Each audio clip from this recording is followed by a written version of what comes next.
Riverdale really needs to address its issues with how it portrays people of color and the LGBTQ plus community.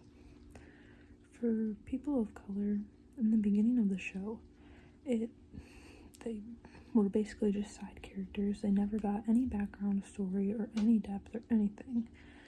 In particular, there was Valerie Brown, who was part of the Pussycats. She was in every single episode of the first season, and we never learned anything about her other than that she had a brother.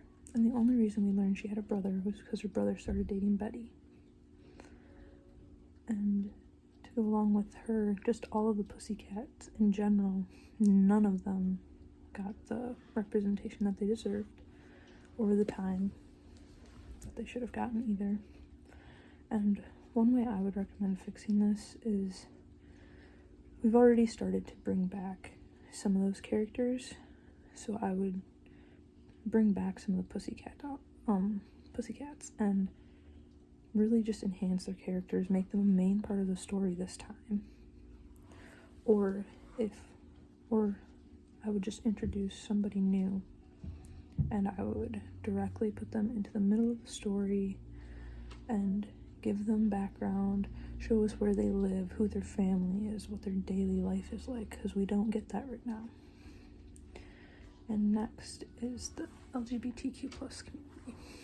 We were doing a really good job of it until this last season where we took basically all the representation away.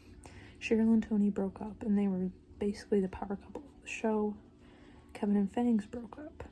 And then the Kevin, Fangs, and Tony living together, that whole situation where they were going to raise the baby together, that's all gone now.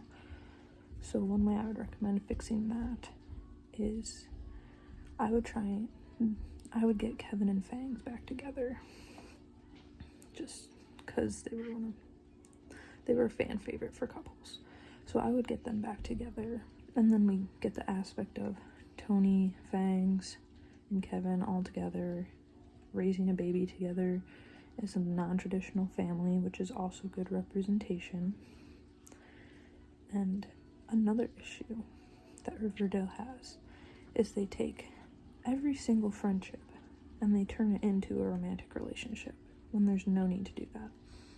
For example, Tony breaking it off with Cheryl and dating Fangs once Fangs and Kevin broke up. Like, why did that need to happen? Why couldn't they just be friends and raise a baby together as friends instead of having to actually get together?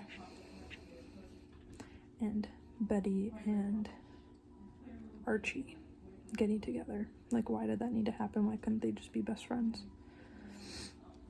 The only way to really fix this is to introduce a new character, have them come in, and specifically just focus on the friendships that person makes and not on the romantic relationships that they're trying to form. Back to the representation of persons of color. Another thing that we should focus on doing is not having every single person of color come from a background of hardship where usually we make them join the serpents and that stuff. So I would, when you introduce a new character that is a person of color and give them a story, make that story not be something where their family's all poor and they're having to fight to make a living. Like, why can't they just already become, like, why can't they be from middle class or even higher up? Like, why do they have to be struggling?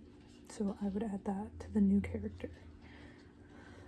And overall, to fix all of these problems with one swoop, I would introduce a new character who is a person of color, have them come from, like, middle, upper class, and, like, let us dive into their lives, let us see everything, and then really focus on their friendships with everyone else, and try not to turn their friendships into romantic relationships right away, or at all. Don't do it at all.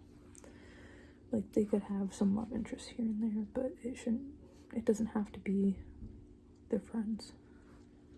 Like, it can be a separate character.